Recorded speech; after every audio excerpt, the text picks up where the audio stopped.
않아서 저희가 이제 온라인으로 이렇게 하긴 하는데 어쨌든 가능하면 그렇게 하면 좋겠습니다. 여러분, 우리는 계속해서 하나님 나라에 대해서 생각하고 또 교훈을 받고 있습니다. 오늘은 하나님 나라와 교회, 그리고 다음 주는 하나님 나라와 함교, 우리 함께하는 교회. 계속해서 시리즈가 이어지는데 특별히 오늘과 다음 주에 중요한 이 모티브가 되는 교회는 안디옥 교회입니다. 여러분, 하나님 나라는 여기 있다 저기 있다 한들 보이지 않잖아요, 그죠? 우리 눈에 보이지 않으니까 이것은 그냥 막연하고 추상적인 걸까요? 그렇지 않습니다, 여러분. 하나님 나라는 너무나 구체적으로 실제합니다. 어떻게 해요? 지금 여기에 임해 있으니까 말이죠. 그래서 여러분, 하나님 나라를 가장 잘 보여주는 것이 있다면 그것은 바로 교회입니다. 교회가 곧 하나님 나라는 아닙니다. 왜냐하면 하나님 나라는 훨씬 더 범위가 넓습니다. 제가 말씀드렸죠. 하나님 나라는 뭐라고요? 한마디로 하나님의 다스림, 통치이기 때문에 이건 온 우주 만물 가운데 있습니다. 그것이 하나님의 나라이고 하나님의 다스림이고 통치인데, 특별히 하나님의 다스림과 통치에 순종하고 또 그 하나님을 기뻐하는 그 무리들, 그 개인이나 무리들을 우리가 교회라고 하지 않습니까? 그래서 하나님 나라를 가장 잘 보여줄 수 있는 것은 바로 교회입니다. 이런 교회가 건물이 아닌 것은 다 아시죠? 건물이 아니라면 뭘까요? 사람입니다. 자, 따라합시다. 내가 교회다. 우리가 교회다. 여러분, 이 의식은 굉장히 중요합니다. 막연하게 생각하시면 안 되고요. 그래서 저희 교회에서는 이 예배당을 성전이라고 하면 제가 혼을 냅니다. 그렇다고 제가 뭐라고 이렇게는 안 하지만 그런 표현은 가능하면 안 하시는 게 좋습니다라고 제가 얘기를 하는 이유는 뭐 하나님이 함께 하시는 곳이니까 뭐 그냥 넓은 의미에서 뭐 성전이라고 해서 이게 뭐 완전히 그냥 뭐 나쁜 말이고 그렇진 않지만 적절한 말은 결코 아닙니다. 구약 성전은 건물로서의 성전이었고요. 신약의 성전은 바로 성전의 그 출발은 우리 주 예수 그리스도였고, 지금은 우리 개인 그리고 주의 백성들이 성전입니다. 그냥 이곳은 우리가 함께 예배 드리는 공간, 장소. 여러분, 이게 중요하지 않다는 게 아니에요.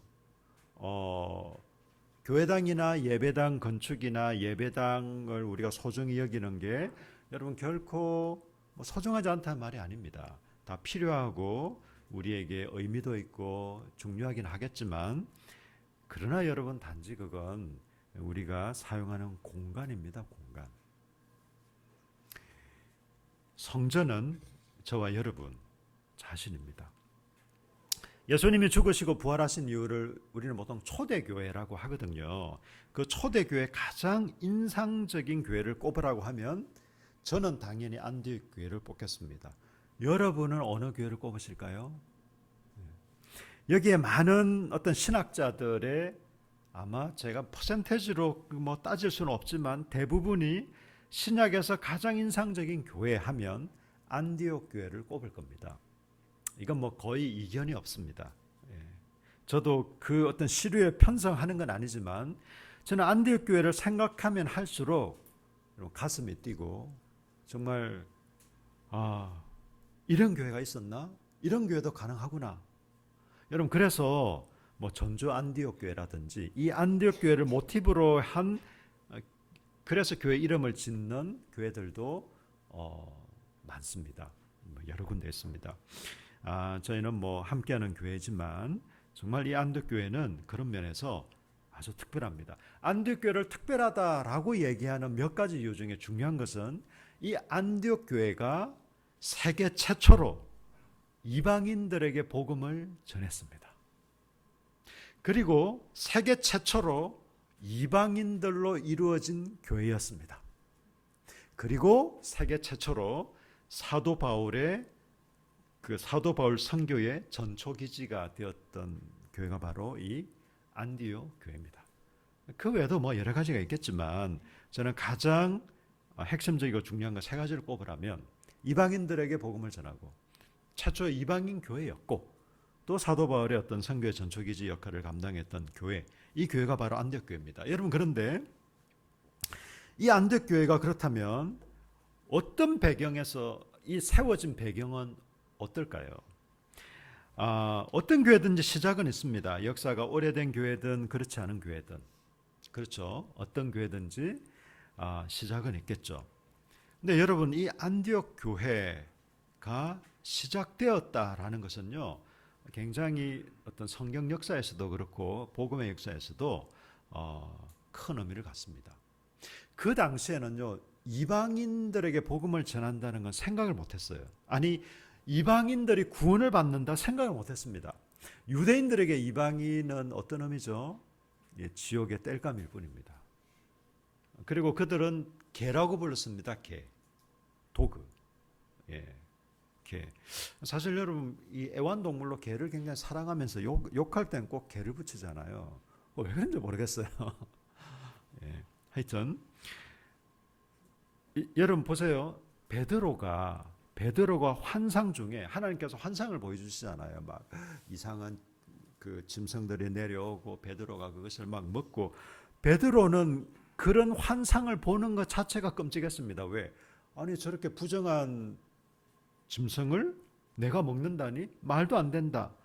이렇게 유대인들은 당연히 그렇게 생각을 했죠. 근데 하나님께서 베드로에게 그 환상을 보여주시고 고넬료 가정에 어떤 초청하고 이런 시간들을 통해서, 그리고 그 사람들의 세례를 받는 그런 사건들을 통해서 베드로가 드디어 알았습니다. 이방인들도 하나님을 고백하고 믿는구나. 이방인들도 하나님의 자녀가 될 수 있구나라는 걸 일반 사람이 아니라 예수님의 수제자였던 베드로가 비로소 하나님이 허락하신 그 환상, 또 일련의 사건들을 통해서 알게 됩니다. 그럼 여러분 생각해 보십시오. 그 당시에 일반 유대인들, 그 당시에 이제 예수님을 믿기로 시작한 이런 분들은 이방인들이 우리와 같이 하나님의 자녀가 된다고?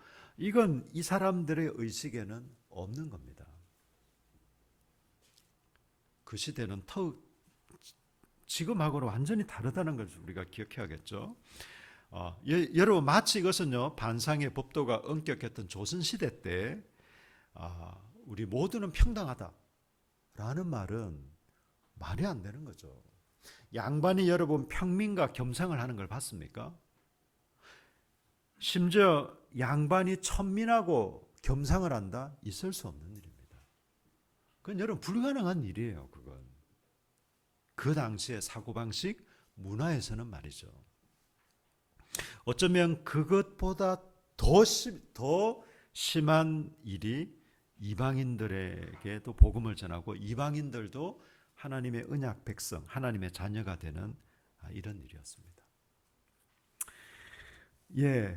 여러분, 참 안타깝게도 예루살렘 교회가 그 승승장구하고 있었죠. 아주 막 부흥을 하고 이렇게 하고 있었습니다. 오순절 성령 강림이 임하고 베드로가 설교를 합니다. 한 번 설교했는데 3,000명이 돌아왔습니다. 남자가 3,000명이라고 하니 지금도 그렇지만 그때도 그렇지 않겠습니까? 남성들보다는 여성들이 좀 더 하나님 말씀에 저는 잘 반응하고 순종하는 것 같아요. 예수님을 이 남성 제자들은 예수님을 다 부인하고 떠났지만 결국 예수님의 그 어떤 죽으심 또 무덤을 이렇게 지키고 관심을 가졌던 사람들은 다 여성들이었잖아요. 우리 한국 교회도 마찬가지입니다. 남성들이 당연히 믿음의 중심을 잡고 해야겠지만 어쩌면 어떤 핵심적인 역할은 여성들이 많이 합니다. 제가 속해 있었던 지금은 그냥 관계하지만 이제 예수전도단이라는 그 선교 단체에 이런 말이 있었습니다. 예수전도단을 이끄는 힘은 싱글 자매들에게 있다. 뭐 이런 말이 있을 정도로 그렇습니다. 어쨌든 이 자매님들의 힘이 대단하죠. 예, 베드로의 설교로 3천 명이 돌아왔습니다. 솔로몬 행각에서 그 성전 미문 있잖아요. 성전 들어가는 그 성전 미문에서 나면서부터 앉은 걷지 못하는 그 사람을 베드로와 요한이 예수 그리스도 이름으로 일으킵니다. 그 사건으로 말미암아 많은 사람들이 하나님께 영광을 돌리고 믿게 되었는데, 또 이것 때문에 베드로와 요한은 공의회에 불려가서 막 이제 신문도 받고 또 설교합니다. 이 설교로 5천 명이, 남성 5천 명이 하나님께로 돌아옵니다. 여러분, 정말 한 번 설교로 3천 명, 5천 명. 저는 3명, 5명도 잘 안 되던데 참 쉽지 않은데, 여러분 한꺼번에 여러분 이렇게 많은 사람들이 주께로 돌아왔습니다. 그럼 이 8천 명 뿐이겠습니까? 그러니까 예루살렘 교회는 사람들이 추정하기를 수만 명으로, 혹은 좀 심하게 추정하면 수십만 명으로 추정합니다. 예루살렘 교회가 어느 정도 컸는지. 물론 그냥 지금 같은 이런 대형 교회 형태는 아닐 거예요. 왜냐하면 가정별로 모여서 막 나눔을 하고 이런 걸 보면 어쨌든 이 예루살렘 이 지역에 많은 사람들이 주께로 돌아왔습니다. 그런데 서대반을 기점으로 해서 사도행전 6장과 7장에 이제 이 사람들이, 유대인들이 참을 수 없는 거죠. 예수라는, 우리가 분명히 못 박아 죽였는데 저 예수를 따르는 사람들이 그냥 기하급수적으로 늘고 있거든요. 이거 안 된다, 이거 유대교 자체가 먹히겠다, 이렇게 생각해서 막 핍박하기 시작합니다. 그러면서 결국 스데반도 죽게 되고 이제 예루살렘 교회가 핍박을 받고 어려움을 당하게 됩니다. 그러므로 말미암아 이제 흩어진다라는 게, 여러분 19절, 우리가 방금 읽은 11장 19절 보십시오. 그때에 스데반의 일로 일어난 환란으로 말미암아 흩어진 자들이 베니게와 구브로와 안디옥까지 이르렀다라고 얘기하고 있습니다. 예, 화면을 한번 띄워 주실까요? 여러분 여기 보시면 여기 베니게라고 되어 있잖아요. 베니게는 페니키아입니다. 페니키아, 지금 수리아라고 되어 있죠. 안디옥 바로 밑에 아람, 수리아. 여러분 지금 지진 난 지역. 예, 이때 성경 시대를 수리아라고 했고 지금은 시리아라고 하거든요. 시리아, 이스라엘 바로 윗지역. 예, 저 근방을 베니게라고 했고, 그리고 구브로라는 것은 섬입니다. 섬. 키프로스라고 하는 구브로, 저기 보이죠? 안디옥과 예루살렘 그 사이. 그리고 예루살렘에서 많이 왼쪽으로 구레네라고 하는 것은 지금으로 치면은 이제 리비아 지역이 되겠습니다. 북아프리카 해변가. 예루살렘에서 핍박을 받으니까 위쪽 지방으로 안디옥까지 올라가고, 또 옆으로 구레네, 이집트를 지나서 꽤 멀리. 여러분 지금이야 비행기로 몇 시간이면 될지 모르지만, 여러분 그때 자동차가 있었습니까? 뭐가 있었겠습니까? 아주 열악한 환경 가운데서도 이렇게 흩어졌다라는 것을 알 수 있습니다. 사실 안디옥 교회가 출발하게 된 배경은 이렇습니다. 여러분 사실 예루살렘 교회가 잘못해서 핍박을 받은 건 아닙니다. 어떤 분들은 좀, 제가 볼 때 좀 과하게, 예루살렘 교회는 그냥 자기들끼리만 좋다, 그냥 자기들끼리만 예배드리고 나눔하고 그냥 이렇게 해서 분명 예수님은 온 열방에 땅끝까지 복음을 전하라고 했는데 그 말에 순종하지 않았기 때문에 하나님께서 치셨다. 글쎄요. 저는 그런 해석이 좀 가다고 생각하는 게, 여러분 이때 예루살렘 교회는 어린 교회입니다. 비록 사람들은 좀 많을 수 있습니다. 지금 그죠? 좀 갑자기 막 사람들이 늘어났을 수는 있지만 어린 교회입니다, 여러분. 이제 예수 그리스도가 주와 그리스도가 되신 걸 사도들이 선포하고 그 말씀에 순종하기 시작하고 믿음으로 나오는, 여러분 이런 어린 교회였는데, 이 교회가 지금 당장 어떤 복음의 확장과 세계 선교를 감당하지 않는다고 해서 하나님이 그냥 내리치셨다라는 해석은, 그렇게 해석한다고 해서 완전히 성경을 잘못 보는 거야 라고 얘기할 수는 없겠지만, 왜냐하면 이게 해석은 다양할 수 있잖아요. 저는 그렇게 해석하는 건 좀 과하다고 보고, 하나님께서 그분의 섭리 가운데 이런 예루살렘 교회 핍박과 환난을 허락하신 겁니다. 여러분 사실 여러분 보세요. 제가 간혹 이래요. 청년들이 뭔가 좀 연애를 하고 있는데 좀 말리고 싶다. 그럼 말리지 말라 그래요. 말리면 더 불붙을 가능성이 많습니다. 예. 오히려 여러분 교회가요 평안한 것도 좋지만 내적으로 싸우는 거는 그거는 교회가 망하는 지름길이고 외적인 핍박은 적절하게 있는 것도 나쁘지 않습니다. 오히려 여러분 단결하게 만듭니다. 여러분 보세요. 제가 정치 이야기 별로 좋아하지 않습니다만 여당이든 야당이든 보세요. 자기들 내에서 막 싸우고 할 때는 오히려 그냥 혼란하고 이렇게 하는데요. 외부의 적이 딱 공격해오면 자기들만 뭉칩니다. 예, 여당도 그렇고 야당도 그렇고 마찬가지입니다. 예, 형제들끼리 막 싸우다가도 누가 내 동생 괴롭힌다 그러면 뭐 언제 이렇게 어엿한 형이 됐는지 뭐 아니 내 동생을 괴롭혀 이 자식이 하면서 예, 하나님께서 허락하신 겁니다. 여러분 사실 북이스라엘과 남유다도 망했잖아요. 그런데 이건 좋은 의미에서 망한 게 아니에요. 이들의 잘못으로 망했습니다. 하나님께 불순종하고 말씀을 저버리고 우상을 숭배했거든요. 그래서 북이스라엘은 아수르에게 망하고 남유다는 바벨론에 의해서 망합니다. 근데 여러분 그거 아세요? 이때부터 복음의 확장이 세계 선교가 본격화됩니다. 이 아수르의 북이스라엘 망하면서부터 그 주변 지역으로 사람들이 흩어집니다. 바벨론 포로로 잡혀가면서는 결정타가 되죠. 이때 이후로 여러 지역으로 흩어집니다. 소위 말하는 디아스포라 유대인들이 이때 생겨난 것이죠. 그래서 여러분 성전이 없잖아요. 당장 바벨론에서 무슨 성전이 있겠습니까? 아니면 주변에 무슨 성전이 있습니까? 그래서 생긴 게 회당입니다.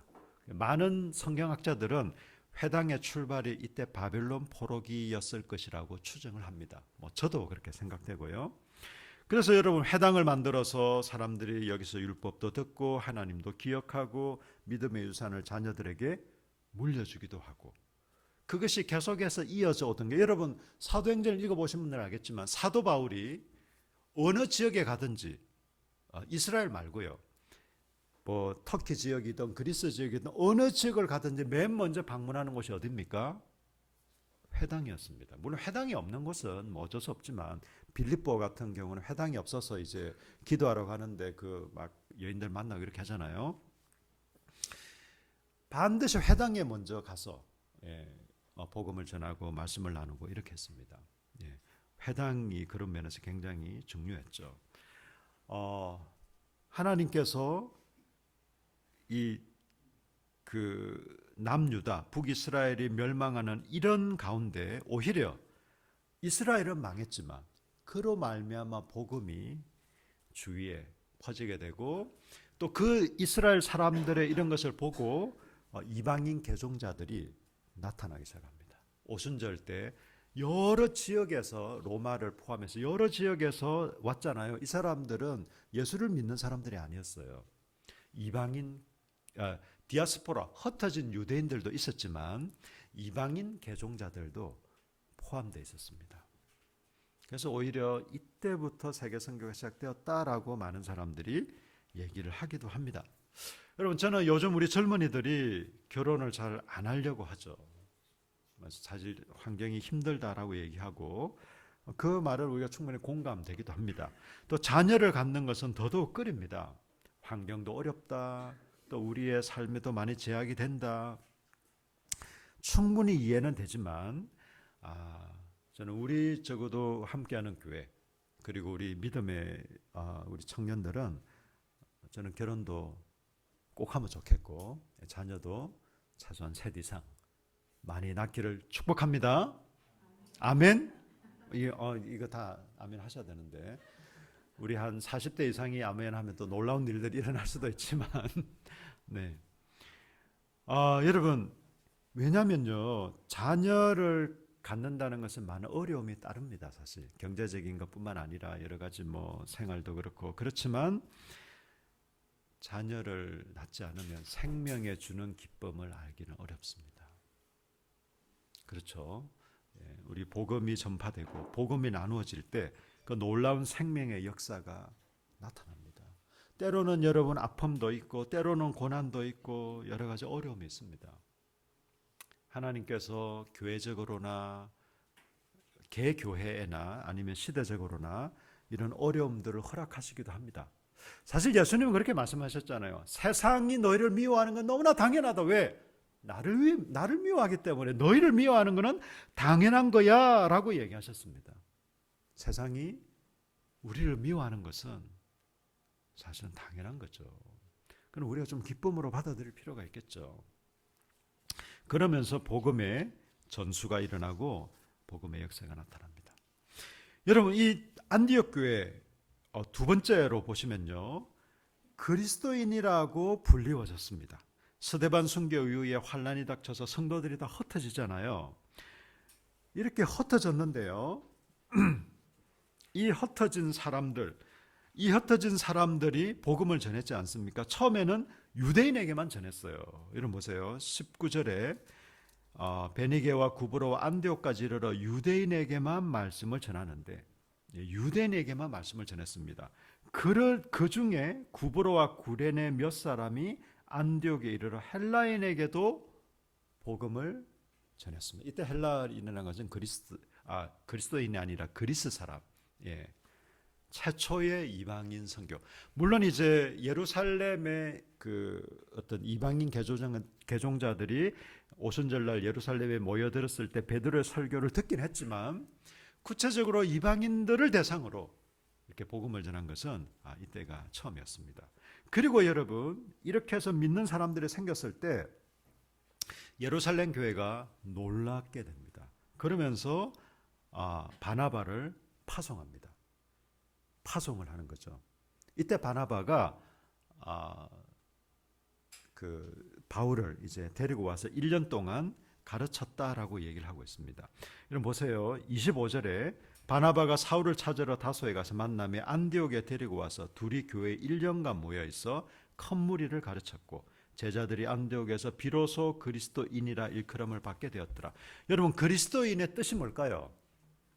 그리스도인. 이 당시에 그리스도인이라는 말은요, 예수 그리스도를 따르는 사람, 추종하는 사람, 또 예수 그리스도께 속한 사람이라는 뜻입니다. 우리 흔히 말하는 예수쟁이라는 의미가, 저 예수라는 사람을 추종하고 따르는 어떤 광신도들 내지는 이상한 집단의 사람들, 또 그리스도께 속한 사람들, 이런 뜻이 그리스도인이었습니다. 여러분, 바나바와 바울이 1년 동안 이 안디옥 교회 사람들을 가르치고 제자로 양육했습니다. 그 결과 그리스도인이라는, 정말 이게 다른 사람들이 한 말이 아니고요, 이 안디옥에 있는 일반 사람들이 이 안디옥 교회 성도들을 향해서 한 말입니다. 저 사람들은 그리스도인이다. 저 사람들은 그리스도를 따르는 사람들이고 그리스도께 속한 사람들이다라는 얘기를 이 안디옥에 있는 일반 사람들이 한 말입니다. 여러분, 우리가 왜 양육을 받아야 됩니까? 왜 경건한 훈련을 받습니까? 여러분, 그것은 우리가 하나님 나라 백성의 삶을 누리고 살고 살아내기 위해서입니다. 여러분, 이제 우리 지우 형제가 6월 달이면 입대를 하잖아요.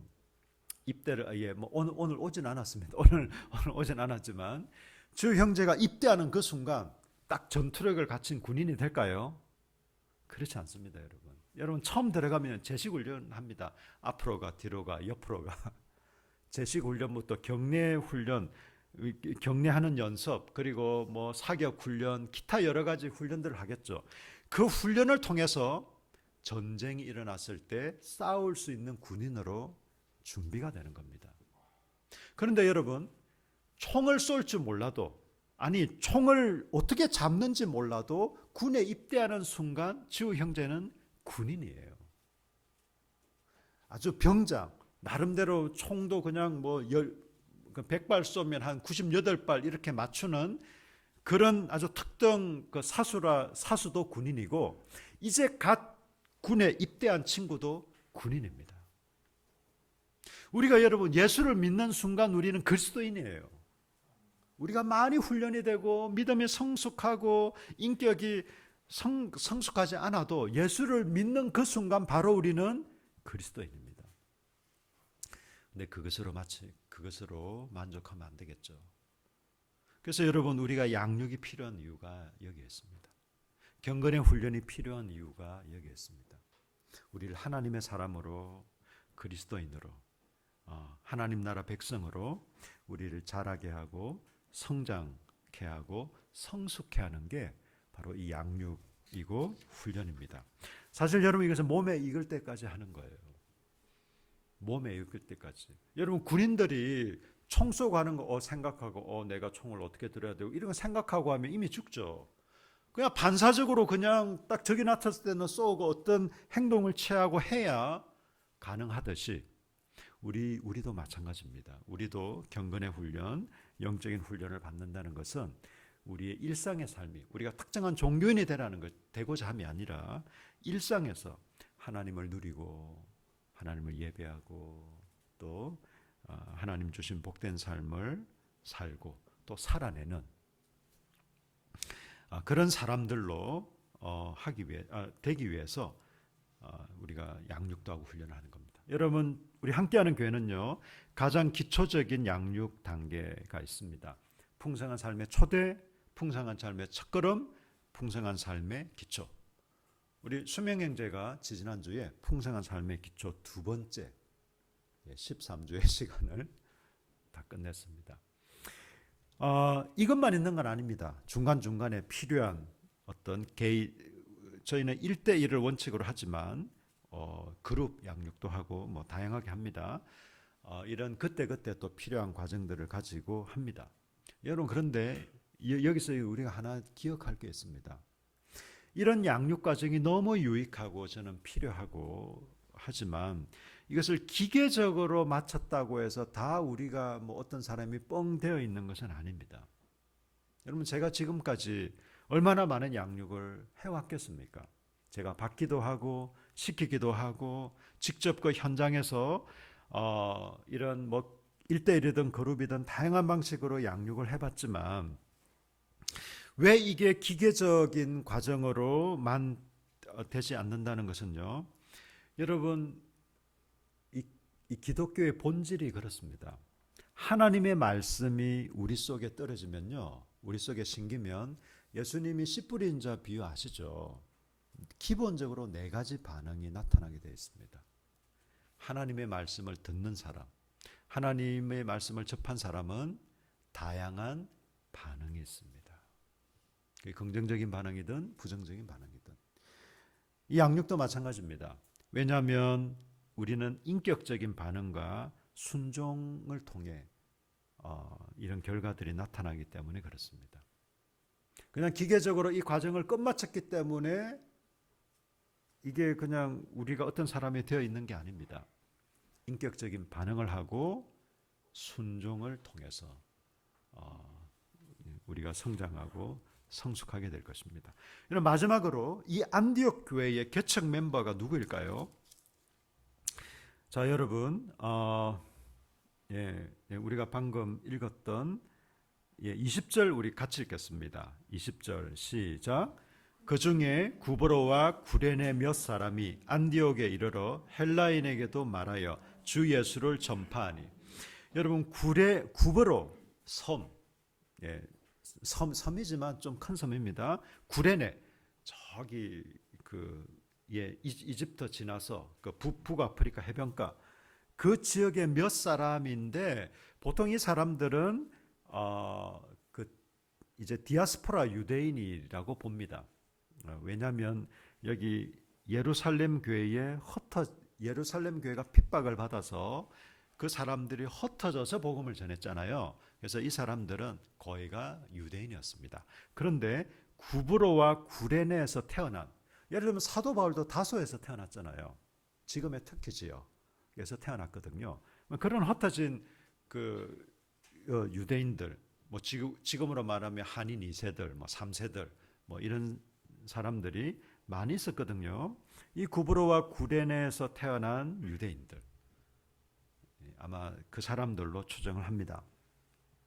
이 몇 사람이 안디옥 교회 개척 멤버입니다. 여러분, 적어도 이런 위대한 교회 안디옥 교회 개척 멤버라면 이름이 있을 법한데, 그죠? 안 그렇습니까? 성경에 모든 사람의 이름이 다 나오진 않더라도. 근데 여러분, 이 사람들의 이름이 없어요. 무명의 사람들입니다. 이름 없는 성도들을 통해서 이 안디옥 교회가 세워졌습니다. 저는 이 자체가 우리에게 주는 굉장히 큰 교훈과 우리에게 주는 도전이 있다고 저는 확신합니다. 이 이름 없는 사람, 구브로와 구레네 몇 사람, 아마 이 사람들은 나중에 안디옥 교회에서 좀 중요한 역할들을 했을 것이라고 봅니다. 그럼에도 불구하고 이 사람들의 이름이 나오지 않습니다. 이름 없는 이분들의 헌신과 이분들의 복음 전파와 수고와 헌신과 기도, 또 눈물을 통해서 이 안디옥 교회가 여러분 지금도 여전히 성경을 읽고 하나님을 아는 사람이라면, 특별히 성경을 조금만 이렇게 공부한 사람이라면 이 안디옥 교회에 대해서는 놀라지 않을 수가 없습니다.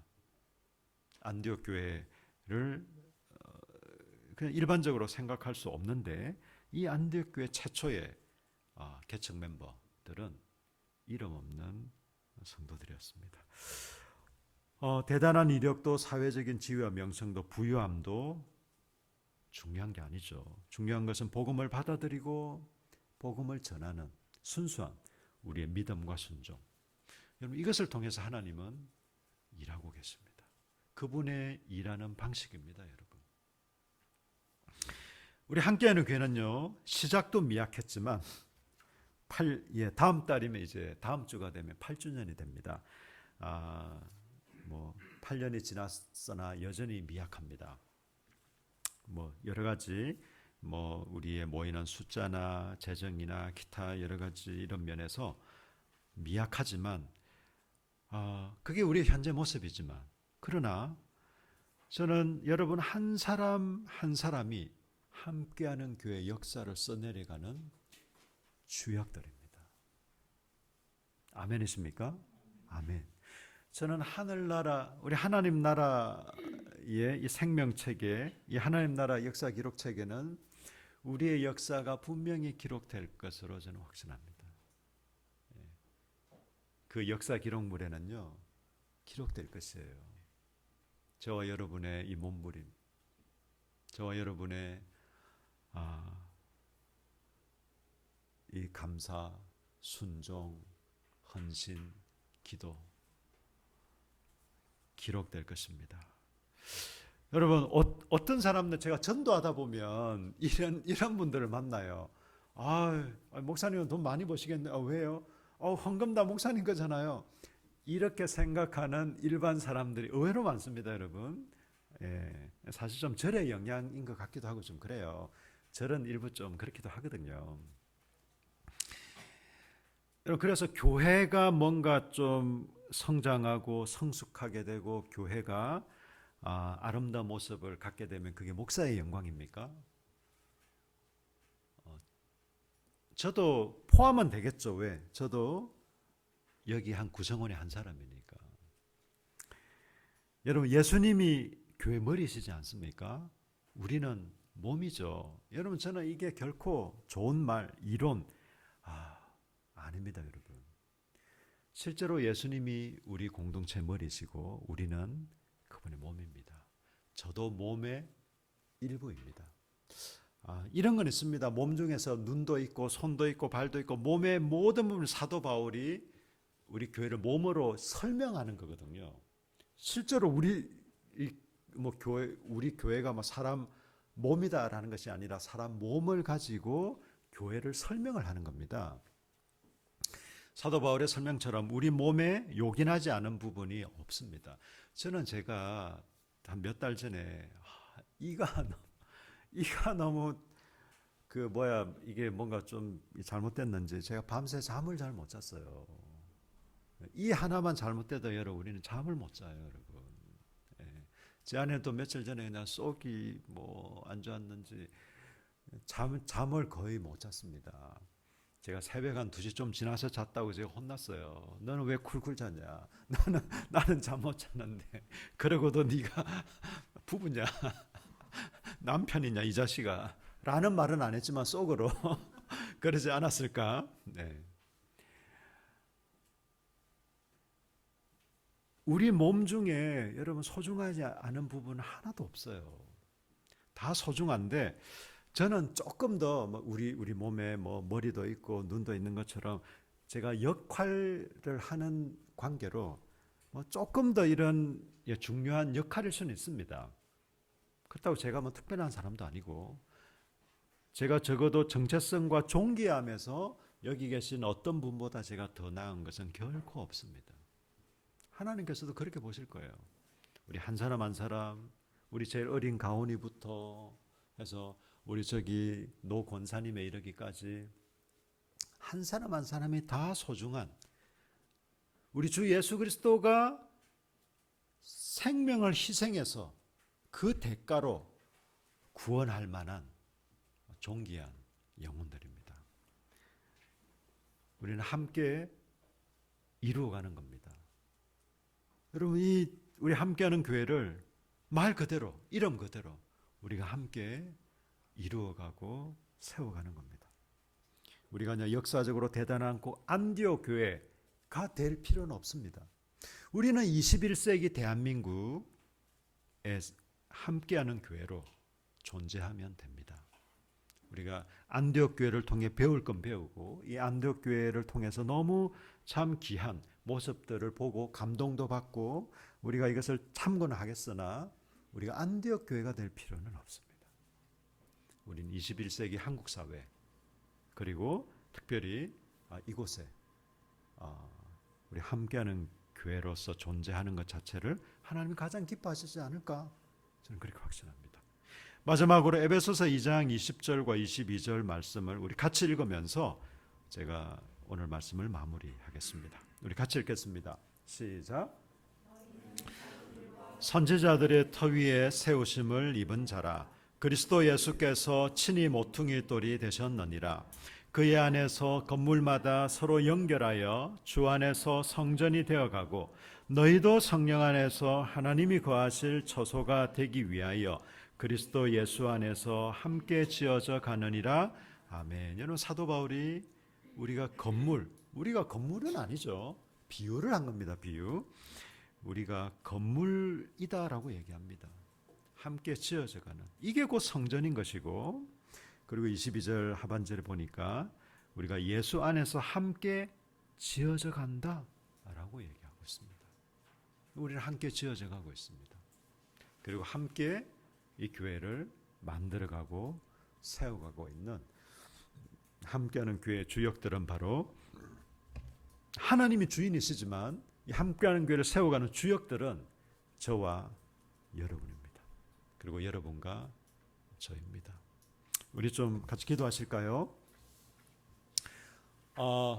하나님 나라가 구체적으로 교회 형태로 나타난다고 말씀드렸습니다.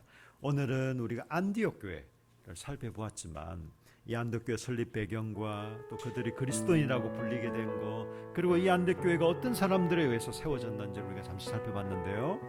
오늘 우리 함께하는 교회 내가 속한 내가 지금 몸담고 있는 내가 한 몸으로 지어져 가고 있는 우리 함께하는 교회를 생각하시면서 여러분 오늘 주신 말씀 기억하시고 우리 함께 기도했습니다.